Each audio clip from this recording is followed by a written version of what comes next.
I just hit record. Let's see. Testing. Can you say something into your... Hello, this is Jared D'Onofrio, who's been told before he has a real face for podcasts. Okay, it worked. When you said face for podcast, do you mean like a face or like voice? It's just an old joke. Hmm. Like, guy goes in for an audition in Hollywood and they say, you have the perfect face for radio. I guess I want to start off with like something I was just curious about, which is drugs. And I guess I'll ask you more serious questions later. Okay, But that's not serious enough? it's We're serious. going to get to more serious stuff later. It seems not serious, but it's serious, but it's kind of also funny. Okay, So that's why I want to ask you about it. I mean, I'll wait for your question, but I feel like your listeners deserve to know that I am the wrong person to ask about drugs if you are looking for an experienced person to ask. Okay, well, you got the disclaimer out, so it should be good. So my question about drugs is, I know you've explained this in class, which is like you want to take drugs when you're older and you want to get the experience of the drugs. But what made you think that drugs are this thing, and like why would you do that? Well, I should say that I am kind of joking when I talk about this plan, right? But I have also joked about this plan enough that I have actually thought about this, right? So I should explain the joke. The joke is that I have always been curious about drugs, but that the only thing I really have going for me is this brain, and I can't afford to mess with that, so I have always stayed away from them. But I figure when I'm in my 70s, I'll start working out really hard, training as though for a marathon or something. And then when I'm 80, I'll try all the drugs that I want to try. Not all at the same time, but serially, right? In sort of controlled conditions. Make sure that my abs and my core are in good shape so that if I do peyote and, there's all that vomiting or ayahuasca or something like that. Yeah. And when you say what would make me curious, again, I want to make the disclaimer, have not done any of these. Don't recommend that anybody else do any of this until maybe you're in an advanced age, right? Until you've done all the things that you're going to do, said the things you want to say, written what you want to write, right? You've finished your career, you've taken care of any creative endeavors you want. I am not an advocate for, teens experimenting or everybody getting on drugs. I want to be very clear about that. Okay. Because not just because I'm worried about some kind of liability, but because I really do believe that. I think that I've known a lot of writers and artists. I went to graduate school for creative writing, and so I spent a lot of time in that kind of world. And I've known a lot of people who thought that psychedelic or psychoactive drugs could be helpful for them. In some cases, stimulants, in some cases, psychedelics. They thought that this would improve their art, right? They thought that they would access some new ideas or some new part of their brain. And, history is rife with examples of this, right? Of artists, musicians, writers who have thought the same thing, whether about alcohol or other drugs. In my direct, secondhand experience, right? In the people that I've known, it has never worked. People were better writers when they were clean and sober. People were better artists when they were clean and sober. They may believe while on these drugs, oh, this is the greatest idea I've ever had. And then they come back the next day and they realize, wait, what do I have here? And we can talk about famous examples of creative types who have felt that they had all this access, right? And, again, there are many. But I keep thinking about people who had this idea, right? Musicians who had this idea. And I keep thinking, well, what might your work have been like if you'd stayed sober, right? Yeah. However, there are a lot of testimonials out there. And it's not just testimonials about creating art. There are, as I said, lots of examples of people who felt this worked, but I don't think it's just about creating art or creating writing. I think there are people who would say that it opened up something new in them. It let them see their relationships in a new way. It let them see themselves in a new way. It let them see nature in a new way. I am very curious about all of these testimonials through the ages. You know, when I was your age, there were some popular books that have been out for a while that have since been widely discredited by this anthropologist named Carlos Castaneda, who seemed to have actually made up a lot of what he wrote. His first book was accepted as his doctoral dissertation at UCLA or Berkeley. I think it was UCLA. And then it later turned out that he had falsified some of it. So he was discredited. But his books, the first of which was called The Teachings of Don Juan, A Yaqui Way of Knowledge, were all about this Native American in Sonora, Mexico, and about what it was like for him to try these psychoactive drugs and to go on a vision quest and things like that. And those kinds of things made me very curious when I was your age. Those kinds of books were around and they were really fascinating. Again, not curious enough to try these things, not willing to take that risk. But when I'm an octogenarian, especially if there's a controlled environment and I've got somebody who's there with me, sure. And I do think that I probably am not alone in that. I mean, now you've got, you know, every tech bro in the world microdosing to see what it will do for him, right? Is that true? I mean, I don't know about every, that was a certain exaggeration, but there are lots of people now who are exploring like what, you know, psilocybin, what mushrooms might do, things like that. Again, I'm not encouraging that kind of experimentation. And I have no interest in participating in that kind of experimentation. But until maybe I'm in my 80s, right? When I know that I've made the bulk of the contributions that I want to make, and that if there is any repercussions from that, if there are flashbacks, if there are issues with my cognitive abilities after that, I think by that point, and again, ask me again when I'm 79, I might change my mind. But for now, I think I might be comfortable with that. Okay. I don't think that even having this conversation is something that we should be afraid of. I certainly, again, I don't think that anyone your age should, you know, anyone whose brain is still in development, right? Anybody before the age of maybe 28, I don't think anybody should be looking for those kinds of experiments, right? But the things that they are beginning to do and experiment with in exploring whether PTSD might be treatable with psilocybin, things like that, I'm fascinated by all of that. Yeah. What interests me is like some people that I know, one particular person who's a little bit older than me who used, what's it called again? It's like flat and you can cut it up and then it's certain psychedelic.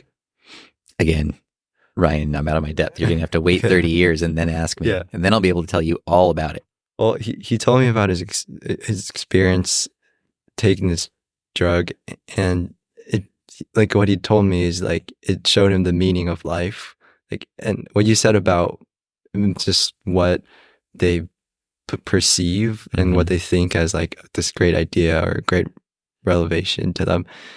I guess that might be part of it, but this, like, the person who told me this got me thinking about like what actually like is like how bad like these drugs actually are, and if it's this much of a change for his life in which he can see all these visions and images of, he's telling about like a swirling dragon on a building. And he suddenly said that was like, he just saw the meaning of life. And he wasn't like joking. He was like literally saying this to me. Yeah. Makes it sound pretty appealing, right? Yeah. And after you mentioned in class last year about how you might try all these drugs when you're 80, I was thinking like, maybe at some point in my life, I also want to try some of these drugs. Yeah. But it might be strategic to like do it when it might not like matter too much in terms of affecting your brain. Which I suppose could mean never, right? I mean, I've been checking in, right? In my teens, I thought, no, I'm not going to do that. Maybe when I'm old, like 30, right? And then when I was 30, I had a baby. And I'm like, no, I'm not going to, of course, I'm not going to do anything like that when I have a baby. And so I'll check in again. And so, I keep checking. So here I am at 50 and haven't done these things. So I don't know. Again, check with me when I'm 79. Maybe I'll change my mind about 80, but Yeah. 80 seems like a safe number. So I guess I want to bring this to religion, which I guess in a way might be connected. I was listening to a podcast where someone was explaining how when you're on drugs, like people think that you're like under the influence and like you're in a different reality. But for people who are really just in that state, everything is real to them. And it's like in a dream where you don't be like, I'm not going to be afraid. I'm just in a dream. Like, it's okay. I'm falling, but this is not real. Like, you're in the dream and you think it's there and it's real. And this idea of like having like what you see reality as is, this person on the podcast was talking about it in relation to like religion and how you feel about the world and how that changes like what you believe in and if God is real. And this kind of bias is and just the way it's like so arbitrary and how we all have like different opinions about like how we see the world is what I want to ask you about, which is, do you feel like there's like some objective way we can look at religion and how we should like live our lives and have like some bigger spirituality in this world? I think I'm going to return to drugs for just a second to try and connect it to that. Okay. The friend that you mentioned who said that he saw the meaning of life when he had done drugs. You understand, and I'm sure I hope he understands, that could easily have gone the other way, right? That for every story of someone opening up and having a vision, there is a story of someone having a horrifying, nightmarish vision of the world, right? He might not have seen a dragon before him and found the meaning of life. He might have seen a dragon before him that was getting ready to blast his face with fire and then eat it. And he might have come out of the drugs feeling not only that he did not know the meaning of life, but that his life was meaningless or terrifying, right? I'm not bringing this up to scare anybody away from ever trying drugs, though that is why, part of the reason why I have not. I'm bringing it up because I do think that religion can supply both of those things, right? It can supply a huge amount of comfort and meaning and moral grounding. So when you say, is there objectively any way to arrive at that? I am not a person of faith. I've said before that I'm what I would call like a non-proselytizing atheist. I would never try and talk anyone else out of their faith. I'm actually kind of jealous of people who have answers because I have nothing but questions. But at least for me, it doesn't seem like something you can fake. I have been very curious about religions. I've studied a lot of world religions. I've taken courses in world religions. I see appeal in several of them in terms of how to live a moral life, in terms of how to remain curious and open, how to be loving. I just don't have any core belief in them. I don't have any faith, and that doesn't seem like something that you can or should fake, right? But in the same way that they could be very powerful and grounding for people, they can also be really terrifying for people. Religion can feel stifling. You can feel trapped. You can feel that it is something that you were raised into, that you are not being allowed to question. You can feel as though it is very limiting. You can feel as though it drives you, and in some cases, it might very well drive you toward, if not outright hate, toward intolerance. I mean, again, we don't have to go over historical examples, but how many people, once you're convinced this is the way, I am on, and it doesn't matter what it is, right? Even if it's supposedly peaceful religion, right? I am on the eightfold path. Eventually, that's going to make you a little bit less tolerant of the people who are not on the eightfold path, potentially, right? And again, history bears me out on that, right? Plenty of religious wars. So I do think that when we look, if you're saying, can we look for anything objective? I don't know that we can. When I was in high school, I found myself, I still live near. I grew up in North Park, and so I live kind of near Saints. Yeah. And I was trying to work out there because I had a friend who went there, and the guy who was in charge was one of the priests. And he said, "Sure, I'll let you work out here, but like, what's your faith like?" And I think he was teasing me, but I announced myself as an atheist, and he's like, "Well, I can't let you work out here." And we just started teasing back and forth and talking about it as I would go and work out in this gym with my friend. Yeah.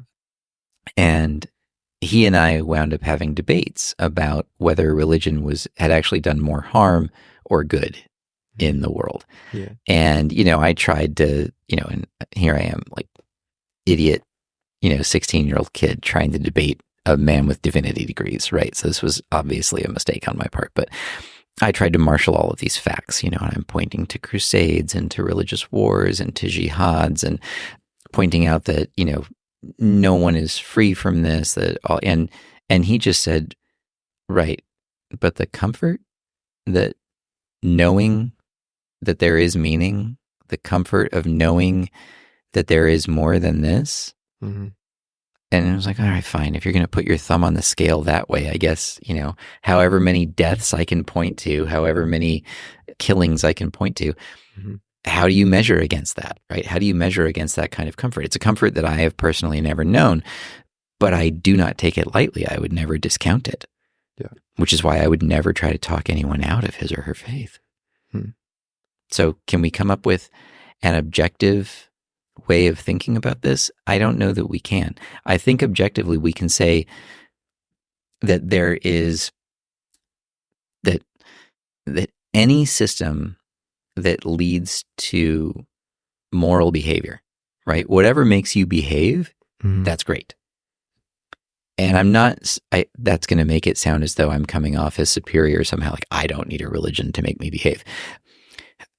I have learned a lot from the stories and legends and parables of different religions around the world, and from the teachings of different religious figures. And so I think that that's been good. I think that, if we're looking for things that are objective, one objective good about religious faith is that it can be very grounding, and it can lead to, more moral behavior. As long as, what did Jonathan Swift say, right? Jonathan Swift was the deacon of St. Patrick's Cathedral in Dublin, in addition to being a great writer. He's the one who wrote Gulliver's Travels and A Modest Proposal, right? And he was asked to speak on a Sunday, and he said his entire sermon I've memorized it, because it was, what a pity that and he was talking about the Irish at the time, and I suppose the English by extension, what a pity that we have just religion enough to hate and not religion enough to love one another. And then he went and sat back down. If we're looking for objective things about religion, and maybe this has nothing to do with what you were getting at, but I do think that at a time when there are religious wars taking place right now, it is worth remembering that true religious faith should lead to love and not hatred. True religious faith should lead to forgiveness and not judgment, or mercy and not judgment, right? And I'm sure that there are people who disagree about that. I'm sure there are people who think that judgment is actually more important than mercy, right? Who lean toward a sort of Old Testament God. Yeah. So the reason why I bring this up is because I feel like having no religion is just completely disorienting when you have like kind of a set of rules to follow, and then it also, there's this big discomfort of like, I don't understand why we're in this world. Like, are we just a bunch of apes like who've built like these big architecture buildings and like cars, etc. And I don't know who created us and like how like time and everything exists, and all of it's really just it's really dizzying to me. And like for me, I was Christian for like a super long time, and up until like, I still go to church pretty frequently, but up until like last year, I just started, my faith started coming apart.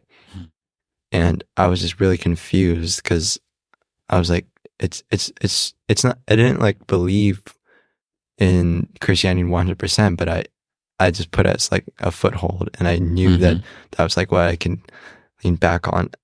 And as soon as I just started feeling like this was just all a myth, then it was like, what am I supposed to do? Like, before I wouldn't like cuss or anything, because I just thought like people cuss, like the Bible says you probably shouldn't say words like that, or like this idea of forgiveness and how Jesus died on the cross for us. And just, I was just like trying to channel my energy, like my inner energy, into just being able to forgive other people, and just everything sort of had a structure to it.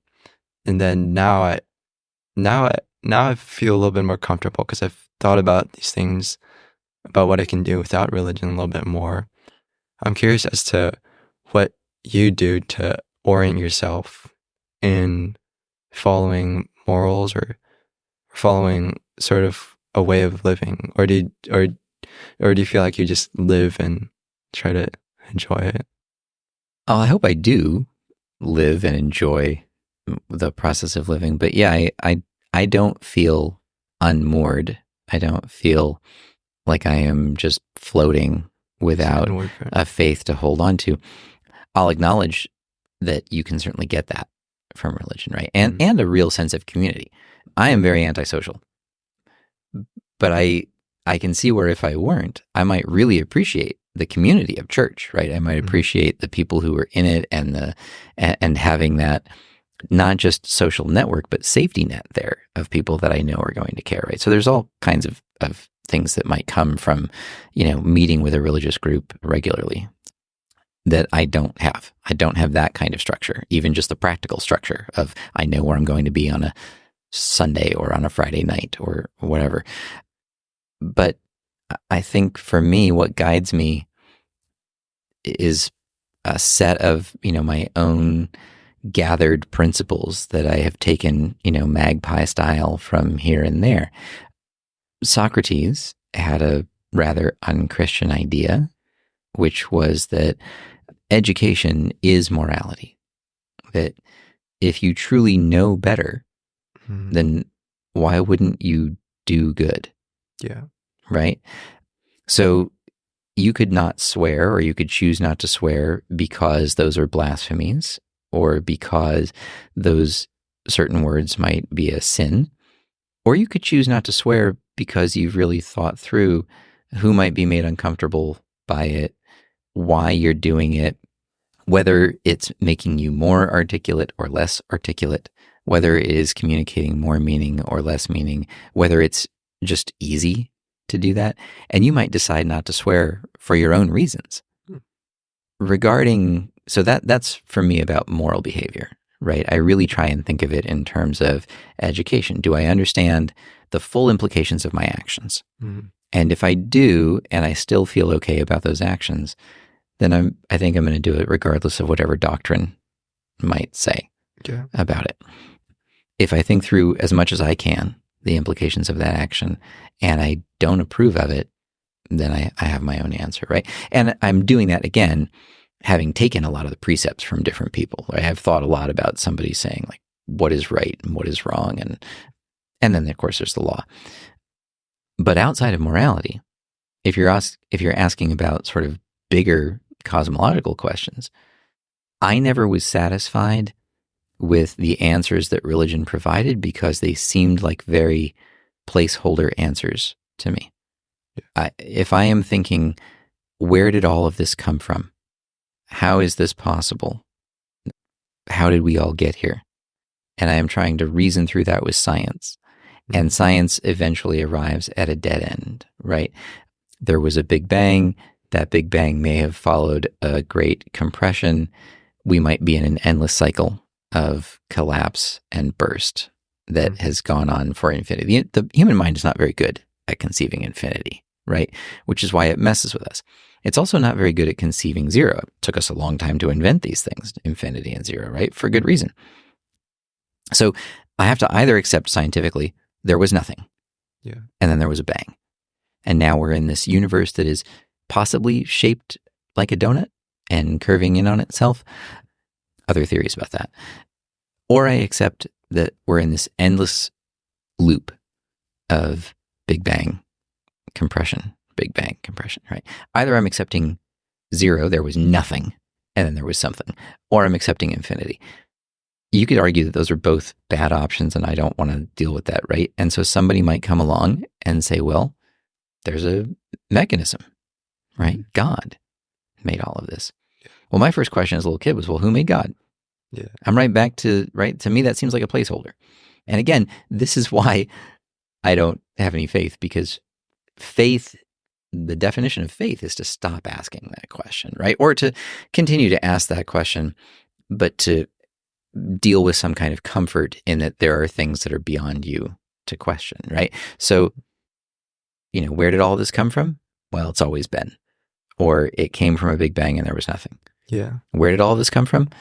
God made it. Well, who made God? When was that? Has God always been? Mm-hmm. I can accept that God's always been, but I can't accept that the universe has always been expanding and contracting in an endless cycle. So those questions just led to more questions for me. I didn't find answers. I didn't find answers in an idea of reincarnation. I didn't find answers in an idea of nirvana. All of those questions of where did all of this come from? Where is it all going to go? How should we behave in the meantime? Which are the three questions that all religion and mythology seek to answer. Yeah. Those are great to ponder. And that's why I love religious stories and tales and mythology. But I haven't found an answer that I find satisfactory. And if to sort of misuse the word faith, I might have more faith in science finding that someday than anything else. Mm-hmm. So that was a very long-winded answer to your question, but I don't find myself, again, untethered by my lack of faith.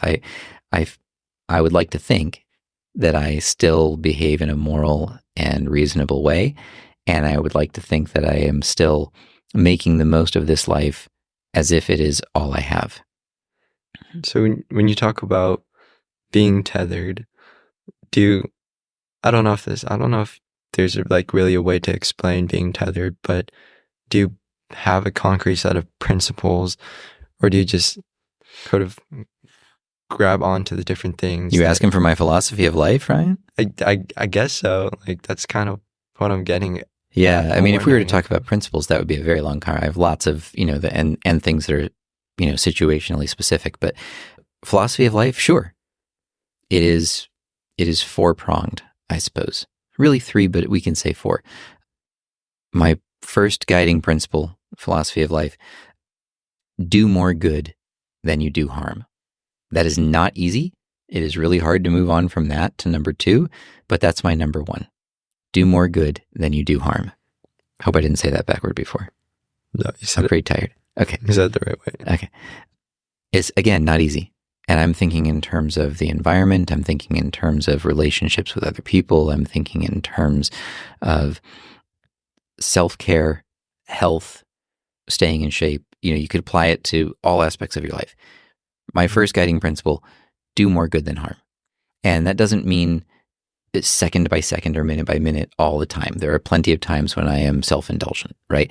I take a long hot shower sometimes when I'm exhausted, or when, my back is bothering me after a workout or something like that. Mm-hmm. And I know that is doing more harm than good to the climate and to the environment in those particular 5 minutes, but I'm going to let it go, because long term, I take pretty short showers and I don't make them too hot, right? And things like that. So I'm always thinking about how to do more good than harm. Second is, well, I don't know. Now I'm having a hard time maybe ordering these. But I would say that my second is to experience awe, AWE, as much as possible. Whatever that means for you. Again, for me, this is the only go round, right? Maybe I'm wrong, and maybe there will be an afterlife, and maybe mine will be very unpleasant. But for now, I want I want to put myself in a place where I can experience awe as often as possible. So that might mean watching a sunset. It might mean noticing the flowers on campus as I'm walking to lunch. It might mean building a perfect salad and savoring it and being mindful of the way that I'm eating it. It might mean exposing myself to art, culture, science. Mostly for me, it's nature, but it is also a lot about art, music, things like that. I live a very full life in those ways. I listen to a lot of music. I think my wife and I saw 11 plays this season. And then, add to that films, concerts, travel, and then, regular hiking and camping. I just want to experience awe as much as possible. And that could be anything, right? It doesn't have to be a big, giant, Instagrammable experience. You could experience awe by playing with your puppy or by watching, your nephew just get excited and curious about figuring out his Tinker Toys. So that's 2. 3, and this is why I'll get to what I said, maybe it's 4. 3 is to touch as many other lives as possible. Again, this is, for me, my only go-round and my only shot at something like immortality is to try and do that, to affect other lives. Again, going back to number 1, doing more good than harm, right? So that might help explain being a teacher, right? That's all I want to do is have an impact while I'm here. And so I said that there might be 4 because I think going along with that for me, and now we might be, shifting out of philosophy of life to goals in life, but I think it is pretty important to know love. I suppose being loved is just a goal and not a philosophy, right? But giving love, I think, can be part of a philosophy as well. And, we don't have to get sappy about it, but I've known a lot of love in my life. I've known my wife since 3rd grade. It feels like I've loved her my whole life. We've only been married for it'll be 33 years next month. But there's that love. There's the love of being a father. I'm very antisocial, but I do have a handful of very close friends that I love. And then I have all of these students and former students. And unless you become a teacher or a coach, you will probably never really know what that's like. I mean, you might think that you care about your teachers and all that. I don't mean to discredit that. You might very well care about them. But your teachers and your coaches love you, right? And that won't stop just when you leave Parker. Even if we don't continue to be part of your life, you are still part of ours, which is why we're always so happy to see you when you come back. I'm not trying to get sappy or sentimental about it. But I do think that's part of my philosophy, right? I think that goes, that's why I said it might be like 3.2 instead of 4, right? It's like, first, do more good than harm. Second, put yourself in a situation to experience awe as much as possible, because I think it's the greatest feeling we can have. Yeah. And then touch as many lives as possible. If love can factor into that, bonus. Yeah. Did you, before I asked you specifically about them, did you come up with your philosophy of life as just like at some point in your life and just wrote it down, or like, this is how I'm going to live? Or is this just something that you just know? No, I never thought about that until you asked me just now. I just came up with that off the cuff. Oh, okay. No, I'm kidding. Oh. Yeah, I don't think I've ever written that down. No. I think it was something that I did piece together, again, magpie fashion, from thinking about different things and what are my real priorities. And I don't think I ever articulated it until probably a student asked me about it. I certainly never tried to write it down. I never tried to craft a credo or a manifesto about that. I just lived it. And then, someone like you sitting in a classroom started asking. Yeah. And so, I probably, just blurted it out one day and realized, oh, I guess I do have one. Mm. Today wasn't the day, though. Sorry to disappoint. You didn't scoop anything here. But the way that you follow your philosophy of life, do you think it's been something you've been following since like you were like in third grade or in elementary school, or is it something that you feel like you've set kind of as something you know is good to follow, like when you were older? I would like to say retrospectively that I have been sort of unconsciously following this my whole life. I think I have always had a fairly strong sense of it being interested in what is the right or good thing to do. It's part of how I was raised, though I was not raised in a faith. But, my mom was one of those, hippie kids. And so I was raised with this notion of, like we should consider everything. We should consider even nature and what harm we're doing and all of that at all times. I grew up in the, catch the spider and carry it outside rather than squash it kind of household. So I think number one was probably a precept of mine, a guiding principle for a long time. Number two, I guess I'm lucky in that I don't know if I know that curiosity can be cultivated, and I have been striving to cultivate it in my students for decades. But I also know that curiosity can be inherent, and that some people are by nature more curious than others. I have 2 kids, and I have seen differences in them even.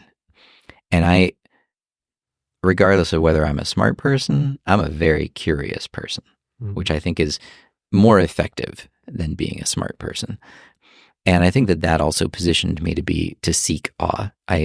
Curious people, I think, are susceptible to it, right? You see butterfly fluttering by, and you immediately think, that is so beautiful. I want to understand how it's doing what it's doing and where it came from. Or sometimes you don't need to understand it or explain it. You just want to experience it because you're moved by it. So I think I had that. Number 3, the touch as many lives as possible. I think it took me a while to arrive at that one. I think that came from maybe a sense of lacking faith and wondering like, well, if this is it, right? There's the old sort of cliche, right? You should either write something worth reading or do something worth writing about, right? And, for a long time, I thought that my sort of legacy in the world would be something that I had written. I don't know that I've entirely given up on that. I still write, but I am definitely an ex-almost writer, right? Yeah. So somewhere in there, maybe it had to do with that. Maybe it had to do with the, sort of quarter life crisis of, oh my God, maybe I'm not going to be a world famous author. Maybe that led me to, is there some other way to immortalize, right? Which also, when I was realizing, oh, I guess I'm not necessarily going to be the next big thing and get $1 million book deal by the time I'm 30. That was also when I had a baby, which is another way of realizing, oh, here's a legacy. Yeah. Here's a life that I can try not to screw up. I mean, babies are born perfect. I mean, absent, tragic defects and things like that. I'm not talking about physically, right? I mean, my kids also happen to be amazing physical specimens, but I mean, they're born perfect as little beings, right? And your job is just not to screw that up. And you're going to screw them up, but you want to do so as little as possible. Again, more good than harm, right? Yeah. So maybe by the time I was a dad, which was early for me, right? I was 23 when my son was born. Maybe by then I had this philosophy nailed down. Again, never said it out loud. Okay. This, by the way, already sounds to me like the most boring conversation. Yeah. I pity your listeners. No, I think I need to focus more on, like, you're doing fine. You're asking these pithy little questions, then I'm giving you 20-minute answers. Yeah. Well, yeah. I feel like, I don't know. Like, I've always felt like this tension of like trying to talk when like in the middle of when they're speaking, and then not trying to interrupt them, but also like trying to move the conversation forward. Oh, you have to interrupt me. Yeah. You've met me. You know how much I like to talk. Yeah. Okay. So I wanted to like, I bookmarked like a lot of things you said while you're speaking it, but something else I want to ask you about is the idea of being antisocial. When you say you're antisocial, do you think there's categories of introvert and extroverted people, and why is it, and why are people like that, or how do you differentiate that? Because I just feel like even though probably introverted or categorized as such, like at school, at home, like I just speak freely and I talk to my parents, and I sing in the house, and it feels like I'm extroverted in that way. So I'm wondering what you mean. Well, there are, I mean, I'm sure that you may have seen those tests, right? There are tests you can take. I break them all. They don't apply to me, it seems, or I just maybe don't do them right somehow. But I am neither introverted nor extroverted. I certainly don't think of myself as an introvert just because I'm antisocial. My understanding is, among other things, is that introverts have a certain amount of social capital, and once that is spent, it is exhausted, and they are exhausted, right? So my wife is introverted, and she will tell me, yeah, we went and did this, and now I can't do anything else. I can't be around other people, right? I don't have that. I can turn it on and leave it on forever. If I go to a party, fine. At the party, I could be the life of the party if I want to. And I'm, again, very, very curious. So I'm interested in other people. I'll start up conversations and ask them lots of things about themselves. I don't mind talking about myself. When I say I'm antisocial, I guess really what I mean is that I am perfectly content to not be around people. It would never be my impulse to go out. All of the friends that I have, all four of the friends maybe that I have, whatever social interactions I have are initiated by others. It's very rare, like maybe, I don't know, 5 times a year that I contact someone outside my immediate family and say, hey, you want to go for a hike? You want to go to this lecture at UCSD? You want to go to this play? Unless, it has to be something really specific. Like I'm going to a lecture with some dear friends on Wednesday, and it's because I know already, like, oh, you guys really like this sociologist. Let's go see this guy. He's coming to town. And so I contacted them because I do a lot of stuff. And so I read a lot and I know what's going on around town. And I invited them because I know that they would like it. But absent that guy coming to town on Wednesday, I might go months without seeing those friends. And not because I don't care for them. I love them. They're great.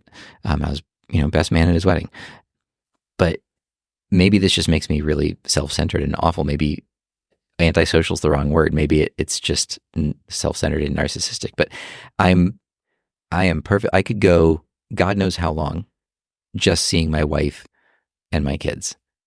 If I weren't married, I mean, I once went camping for a week and a half by myself, and I just thought it was great. I have no problem with that.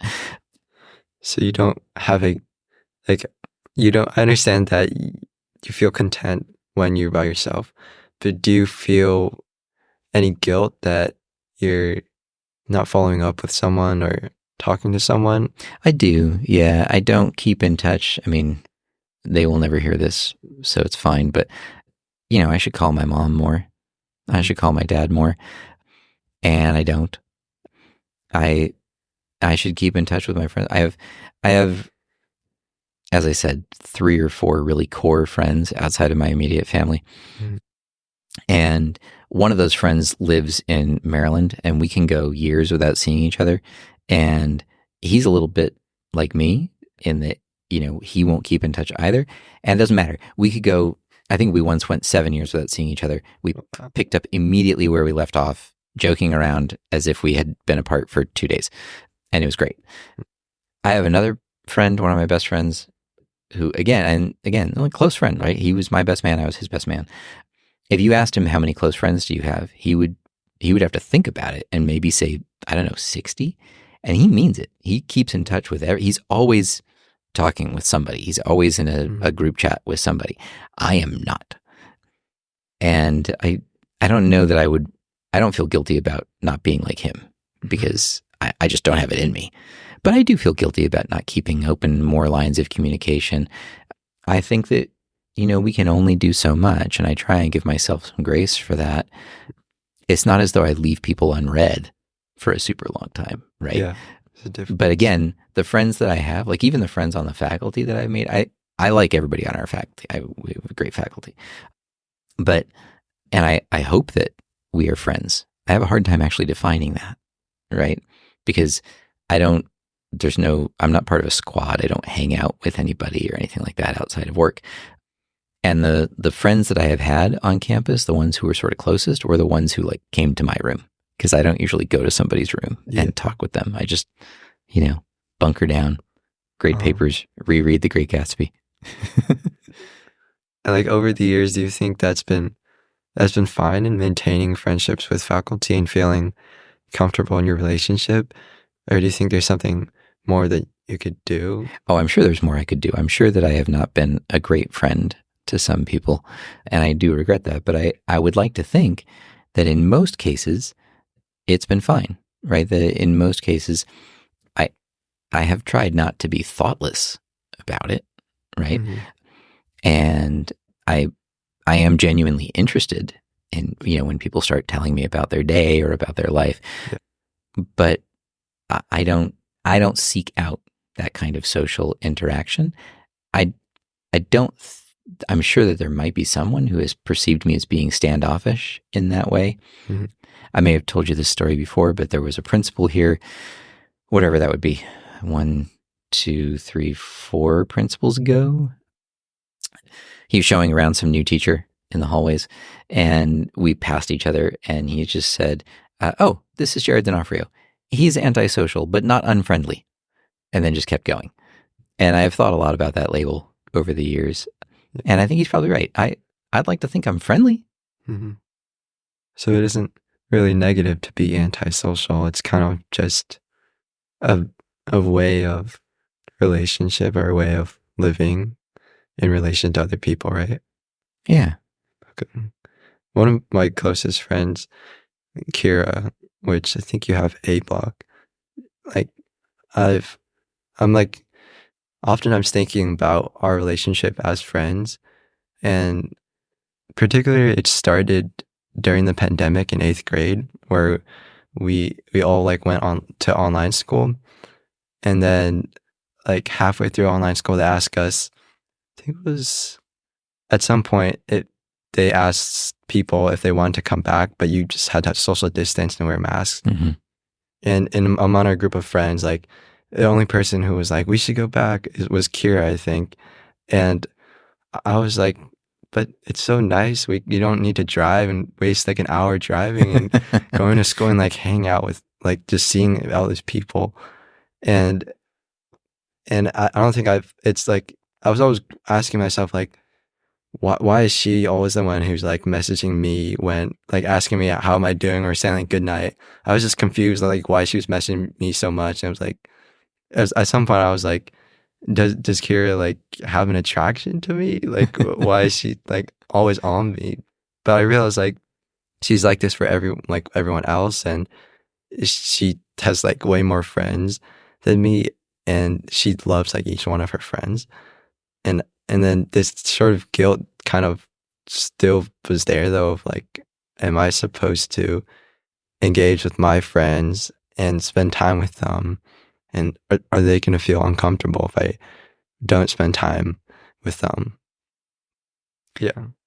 Well, I don't know that I have a good answer for that, except that with my own friends, I have tried to make it clear to them that it's not that I don't care for you. It's not that I'm not even thinking of you. I do think of you regularly, and I am always happy when I see you. It's just not in me. I don't have the impulse to initiate contact very often. Mm-hmm. And this may be why I don't have very many friends. I don't know, but the friends that I do have, I think are very accepting of that. I don't think that anyone, I hope that your friends are not depending on you for just a kind of surface social buoyancy, right? If any of my friends was in any kind of real need, and that has happened, I've had friends go through divorce. I've had friends with very sick kids. And I'd like to think that I've been there for them in those times. Mm-hmm. But, daily basis, you just need me to check in all the time. again, I think it's beautiful that somebody like Kira does that. And I think it's part of her personality, but I would hope that your friends would not judge you for it not being part of your personality. Yeah. That makes sense. Having said that, if you know it's somebody's birthday, Yeah. you might as well Uh-huh. do something about that, right? Do you do birthday gifts or do anything for your friend's birthday? No, but I mean, I guess it would depend on the birthday and the occasion, or if there was a party involved or something like that. I don't give a lot of gifts. I'm pretty anti-materialistic. So even the gifts that I do give, maybe I'm not a very thoughtful gift giver, but my gifts tend to be more like writing something for someone or proposing an experience that we go out and do together rather than buying them stuff. I mean, don't get me wrong. Like my kids had presents to open under the tree, for the record, and things like that. But no, I'm not big on gift giving necessarily. But if I know it's like my friend Nick's birthday, then like I would never let that go without even a text or a call, just like, hey, happy birthday, right? And if I'm going to see that person, then certainly, right, it would be thoughtless to not acknowledge that it's his birthday. That's what I meant. I just meant like basic, base level stuff. If you're doing that and you're attuned to a person's real needs, or when that person is in trouble or needs you specifically, if there's something that you can do and you're not doing it, shame on you, right? But beyond that, I don't know. Again, maybe this makes me a bad friend. This might very well explain why I don't have very many friends, right? Maybe I'm just very bad at it. Mm-hmm. Well, I think it's 100% like fine if you're happy with the friends that you do have and your like relationships with them. Yeah, and I think we're very close. Yeah, I think that's a good way of thinking of it. How much time? Yeah, I don't know. I'm looking at your notebook. I don't know how many questions you have. You want to go lightning round? We could set a timer. Limit me to 30 seconds. Sure. Oh, here. Okay. Well, okay. Before I ask you like quick questions, I want to ask you like a question that might take a little longer. Did you ever think of fatherhood, being a parent when you're like growing up as a kid? Yes. And what advice would you give to someone who like obviously has never been a parent and like wants to be a good parent, but like I feel like I can't control that. Oh yeah, I don't know if I've been a good one, so I don't know. You're interviewing the wrong person about that. But yes, I was an only child. You might not be surprised to know. I always imagined having one child before my wife said, I want a second child. I am now thrilled having 2 kids. But I thought about that one kid a lot. Probably, I don't know, like as far back as I can remember, maybe being 3 or 4, as soon as I understood where babies came from and that I might one day be a father. From that moment on, I remember talking to my mom about it and saying like, in a, dumb kid way, like when you're throwing a tantrum, right? Yeah. And your parent is, disciplining you. I remember, or when you feel like you've been wronged. I remember this one argument with my mom. She had done something I thought was unfair, and and she was trying not to crack up, and I'm sure I would have cracked up in that situation. But I remember like pointing my little finger up at her and saying, "You think I'm going to forget about this, but I am not going to forget about this. I'm going to remember this forever, and I'm going to bring it back when I am old and you are even older and you need my help, and I'm going to remember, and I'm never going to treat my kid this way." I have no idea what I was talking about. I have no idea what happened that day, but I remember doing this, and I remember her like, cracking up and laughing at me. And I remember like sitting in my room and thinking, I really am like, I'm going to try and absorb all of this so that I can use it when I'm a parent.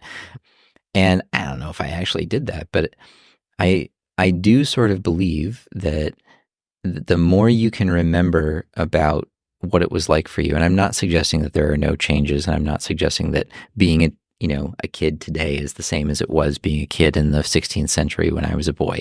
I know there have been changes, but I also know that there are some things that are sort of universal stages, right? So one example that you've heard me say in class, I think, and I hope this doesn't get me in any trouble, I don't think that kids should lie to their parents. But I think it is a natural part of development that kids are meant to have secrets from their parents. And I remember having secrets from my mom. My mom was very permissive. I was not a bad kid, but there were things that I held back from her, things that I did and experiences that I had that she didn't know about. I didn't lie to her. I didn't, come up with some crazy plot and scheme and put myself at risk or in danger, but there were secrets. And I don't have any regret about that. And I haven't felt like a need to come clean, and I don't think she needs me to do that. And I tried to remember that. This is just one dumb example, but I tried to make allowance for that, for my kids to have secrets so that they could have their own life and take some measure of risk and be their own people and figure things out in that way. And so how that comes out in parenting is that there were things that I did not ask about because I didn't want to put them in a position of lying to me. Because again, I don't want my kids lying to me. So there are some ways that I thought it was okay for them to have secrets. Again, that's only for me. I'm not actually recommending that necessarily as a parenting philosophy, but it meant that I wanted my kids to have a certain potential for privacy and even for secrecy beyond privacy. And part of that was just because I remembered that. I remembered being, in my teens and thinking, yeah, this is just for me. My mom doesn't need to know anything about that. I guess one other way that I thought about it when I was a kid was about how much freedom my mom gave me. And I mean, I'm not trying to sound like an old person, like, oh, in my generation, we just had to be home by dark. I'm not talking about that stuff. Yeah. I'm talking about not just unstructured, but she would be there, but she didn't hover. So, I'm thinking about camping or hiking or something like that. I was allowed to explore, which meant that I was allowed to fall and get hurt. Mm-hmm. And it meant that I was allowed to get lost. Not really lost, not like search party lost, but like I thought I was lost and my mom actually knew where I was lost, right? When I was little. And I wanted that for my kids too. My kids hike like mountain goats. You'd be amazed by their balance. And it wasn't just about like surfing or anything like that. It was because I let them fall a lot when they were little. And That's interesting. Last question on parenting before I move on to quick questions. Do you feel like once you became a parent, things like got off the track and you just created a whole new philosophy in your mind?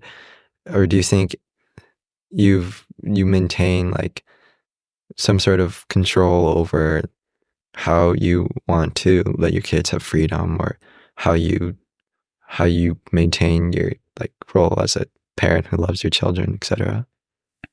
Well, I mean, again, you're probably asking the wrong person, right? You could go interview them, and they're grown. My kids are 25 and 29. So ask it again. Ask one more time. Was it that you were? Do you think things went off the track once you got into parenting? It depends on what track you're talking about. I would certainly not. I don't know. Like, so if we're talking about track, I was young. By the time I was 21, I had finished my first novel, graduated from college, and gotten married. And I thought, like, I am on track to do these certain things, right? And I'm going to have, 5 books under my belt by a certain age and all of that. My son was born the summer before my last year in graduate school. And I had tried to talk my wife out of it. I had tried to say, we should wait. I got to finish this thesis. I'd like to get an academic job somewhere. We should wait. And she said, yeah, we can wait. Every year that we wait is a year you don't spend with your grandchildren. So, well, crap. All right. And I do think that, I don't know that threw me off track. I mean, there are plenty of people who raise families and are, artists who get all kinds of stuff done, right? Mm-hmm. But it did mean like, well, I got to find a real job, and I got to find a job with benefits, and I got to find a job that can support a family. And it'd be best if it's maybe a good school that my kids can go to, because I can't afford to live in a neighborhood with good schools. And so that channeled my energy. I don't know if it threw me off track, and I don't know if this is what you're talking about, but it did channel my energy. In terms of sort of personal life, getting thrown off track, as I said, I was already antisocial. So it's not like I was going to Vegas with my friends every night anyway. I'm not a big partier. So, I made my life about my kids for as long as they wanted me to be in their life that much, right? And then as they got older and wanted their own independence, I dialed it back. But, luckily I'm a teacher. Both my kids, because of that, were June birthdays. So that I could be home all summer in their infancy. Yeah. And I was home all summer the whole time, and I just ran Camp D'Onofrio and did stuff with them. And, I didn't think about that as being off track. In terms of philosophy, it was just like, oh, here's a new person who needs to experience awe, right? Yeah. And probably to a fault, I didn't change much. They spent some time watching PBS, right? And we read some kids' books, but from an earlier age than most people, I think they were, going to adult experiences like concerts and movies that some people wouldn't expose little kids to. And we just treated them like, small adults, like who were still learning this stuff. And there were some things that we obviously, I didn't take them to like, I don't know, slasher movies or something crazy that was going to give them nightmares, right? But I really did like, from an early age, they were toddlers I didn't take them to, listen to, I don't know, Baby Shark or whatever kind of crap there is like that. I was like, okay, let's go to the Cake concert. Let's go see, the Airborne Toxic event or whoever was around when they were little kids, because I figure I'm building a soundtrack for your life. Let's get you into good music now. Right. And let's go to the art museum. We can go to the Natural History Museum. We can go to the puppet show. We can go to the Model Railroad Museum, but we're also going to go to the art museum. And we're going to walk around and you're going to tell me like, what's the difference between this David over here and this Daumier over here? And let's talk about it. And what do you like and what don't you like? I didn't make them memorize stuff. I'm making it sound like I'm trying to raise little nerds. It really was about like, how do you look at the world critically? How do you experience awe? So that was the same program I was already on. Huh. Okay. Okay. Lightning round. Okay, lightning questions. What's your favorite story in the Bible? Ooh. I'm sorry. This is supposed to be lightning, and that's a stumper already, Ryan. Right off the bat. I am Samson. Everything about the story of Samson and Delilah, I'm fascinated by. Next question. Have you ever been addicted to anything, or what are your thoughts about addiction? I was once told that I am addicted to sarcasm. My response was, yeah, right. Do you feel like you ever didn't like reading? No, not as far as I remember. Why do you think some people like reading, other people don't? Well, there might be some people for whom it is neurologically really, really difficult, right? But outside of that, I think that there are just people who like to read and people who don't yet know they like to read. They just haven't found the things to read that they like. But I know lots of people who prefer other things to reading. I get that, but I don't really know anybody who doesn't like reading who isn't young. And that's probably just me selecting people in my life, but I think that there's something out there for everybody to enjoy reading. My dad doesn't like to read. Yeah. Best tips for developing a reading habit? Find something you like, right? And it doesn't matter what it is. It doesn't matter if it's reading about sports. It doesn't matter if it's reading about the Met Gala tonight and who's wearing what on the red carpet, or if it's reading philosophy. Find something you like and read it. And you will, just by dint of practice, get better at it and more discerning. So two great things will happen. Reading will get easier for you, and you will have an easier time deciding what you like and what you don't. That applies to anything, right? It applies to, how do I like art? How do I like music? Whatever it is, right? In terms of a habit, I don't know. I fall out of the habit sometimes. Do you think judging people is good or bad? That's kind of a confusing question. Do you think giving compliments is a good thing? I think giving meaningful compliments is a very good thing. Well, give me an example of a meaningful compliment versus non-meaningful. I'll give two. one, I could change the word meaningful to earned or deserved, right? Somebody does something that you think is impressive or thoughtful or interesting, you should say so, right? They've earned it, they deserve it. You should give them that compliment. And I think those are great. But I also think that when I say meaningful compliment, I think that anything that smacks of insincerity, whether it's you look nice today and I haven't really looked at you, or I don't know what's going on, or like I haven't, I have no basis for comparison or judgment. To me, that's a meaningless compliment. And I receive them. I'm like, cool, right? And maybe it could brighten somebody's day. So maybe it's not meaningless, but to me, it's not as meaningful as a real compliment. Yeah. Right. Okay. Last two questions. Do you think we should have grades or not? Oh God, no. Yeah. If we could get rid of grades, I'd be so happy. I think most teachers would say that. I think that, it's just, there's such a convenience, right? It's particularly for colleges. Okay. Do you think parts of the Bible are real, like specific events in the Bible? Mm. Or is it all made up? Well, when you say parts of parts, I mean, there are certainly in the historical record, like Jesus of Nazareth was a dude, right? We know that.